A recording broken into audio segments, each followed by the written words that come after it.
सद्गुरुवे नमः। सर्वे सन्तु निरामया सर्वे सुखिन भवन्तु।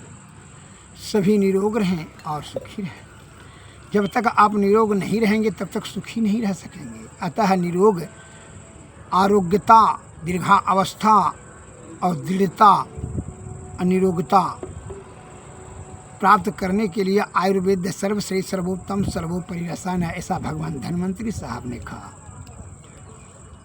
मनुष्य दुर्बल क्यों हो जाता है?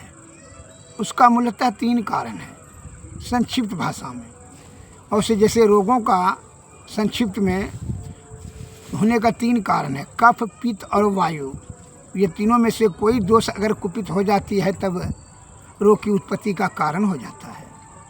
कफ कुपित हो जाने पर से 5 प्रकार के कफज रोग, और पित्त कुपित हो जाने के कारण से 40 प्रकार के पित्तज रोग, और वात कुपित हो जाने के कारण से 40 प्रकार के वातज रोग। एवं प्रकार से 3 दोष प्रमुखता शरीर में है, और नाड़ी भी 3 है, वातवाहिनी नाड़ी, रक्तवाहिनी नाड़ी और बीजवाहिनी नाड़ी, जो अदृश्य है। संक्षिप्त में देहाती लैंग्वेज में बहुत से हमारे देश के सज्जन नहीं जान रहे हैं कि कमज़ोर क्यों हो जाते हैं। उसका मुख्यतः 3 कारण है। पहला कारण है संघर्णी, वह 40 प्रकार के होते हैं। संघर्णी में क्या होता है कि पित्त दूषित होकर के पाचन संस्थान डैमेज हो जाता है।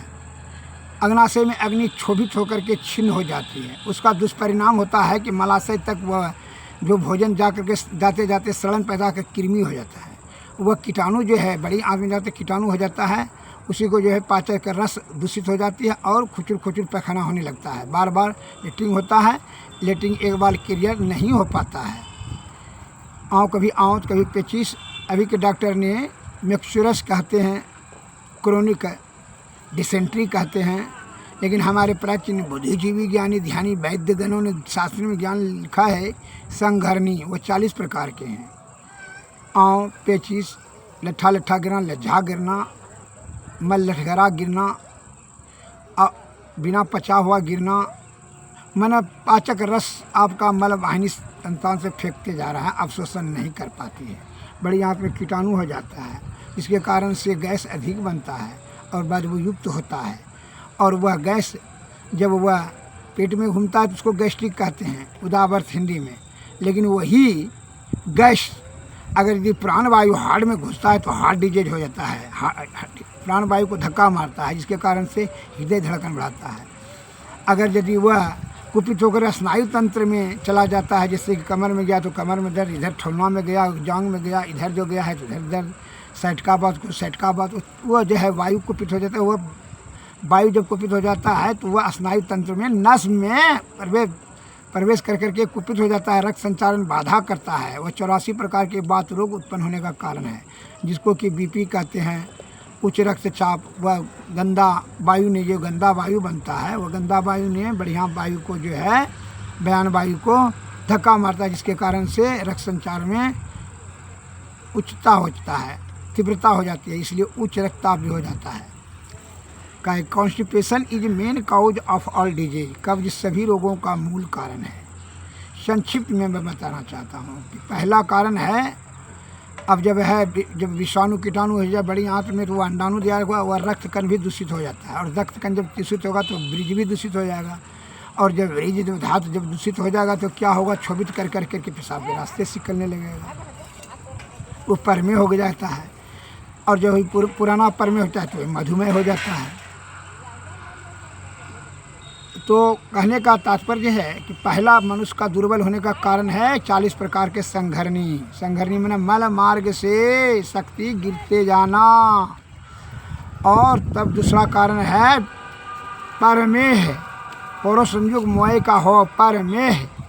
परमेय 20 प्रकार के होते हैं और मधुमेह 2 प्रकार के। परमेय बहुत से सज्जन नहीं जान रहे हैं। परमेय का अर्थ होता है ब्रिज, जो धातु जो जिसको कहते हैं शुक्राणु पिघल करके, ब्रिज पिघल करके पेशाब के रास्ते से ही बाहर होना।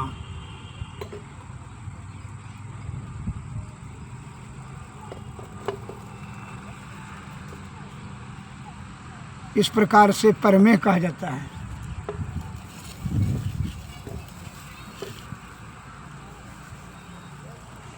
और परमेह जब हो जाता है तो धातु जो है क्षोभित होकर के पेशाब के रास्ते से गिरने का रास्ता तो एक ही मूत्र मार्ग है, लेकिन गिरने का अलग है। जैसे बहुमूत्र हुआ, धतविकारी हुआ, पित्त परमेह, पीलापन हुआ, मूत्राघात हुआ, मूत्रकृच हुआ, बहुमूत्र हुआ, एवं प्रकार से शीघ्र पतन हुआ, नामर्दी हुआ, निपुंसकता हुआ, धात नहीं हुआ, स्टैंडिंग पावर नहीं हो रहा है। 20 प्रकार के परमेह जिसको कि डॉक्टर साहब परमेह का चिकित्सा नहीं कर सकते हैं, तो पर भी जो है वो ताकत वाला दवा लिख देता है, जबकि उसका डायग्नोसिस है ही नहीं। बात रोग और परमेह रोग, धातु रोग का दवाई इलाज अभी एलोपैथिक में नहीं निकला है। यदि जो कहता है वो झूठ कहता है, वो जो धोखा दे रहा है, भ्रम पैदा कर रहा है आपको। जैसे किसी को विषय आसक्त प्राणी को जो कहते हैं परम सुख मिलेगा, असंभव, गलत बोल रहा है। अतः आप जान लें परमेह 20 प्रकार परमेह के कारण से मैं धातु पिघल के पेशाब ग्लास से गिरना वह उसके कारण से हुआ। तो यह परमेह 20 प्रकार के होते हैं। और तीसरा दुर्बल होने का कारण है अग्नाशय में अग्नि कम हो जाना। जठराग्नि जब कम हो जाती है तो भोजन पचवे नहीं करता है, भूख मंदा हो गया, पेट में वायु बनने लगा, भोजन सही से पच नहीं सका, परिपाक नहीं हो सका। भोजन जब परिपाक नहीं हो सकता है तो क्या हुआ, मलाशय तक जाते जाते सड़न करके पित्त जो है वह आचरण क्रिया दूषित होकर करके वायु अधिक बनने लगता है, सड़न करके कीटाणु हो जाता है, जिसको गैस्ट्रिक कहते हैं। उदावर्त 8 प्रकार के गैस्ट्रिक होते हैं। और वह कीटाणु ने जहाँ पर भी आपको जैसे मलाशय में गुद्दी में खाएगा तो उसको बवासीर हो जाएगा। वो 3 प्रकार के बवासीर होते हैं। और जब वह आंत में खाएगा तो हर्निया होगा।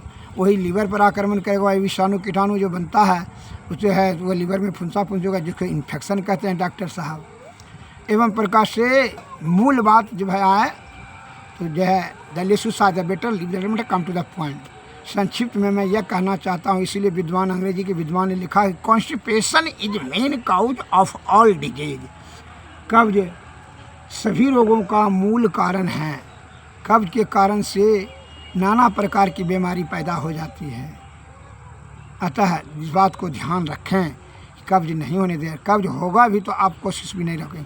अग्नाशय में अग्नि जब ट्रीटमेंट जो है यह है मूल चीज़, इसलिए वैद्य के सन्निकट जा कर के अग्नाशय में अग्नि को बढ़ाएगा तभी वह कब्ज को दूर करेगा। आप बहुत से अल्पज्ञानी लोग क्या करते हैं, सनापति निशोदंती मूली सब खा करके जो है से कब्ज को दूर करता है, जिसके कारण से अग्नाशय का अग्नि और छिनता है, वह पेशेंट दुर्बल होने लगता है। अतः ऐसा न करें। A little learning is dangerous things.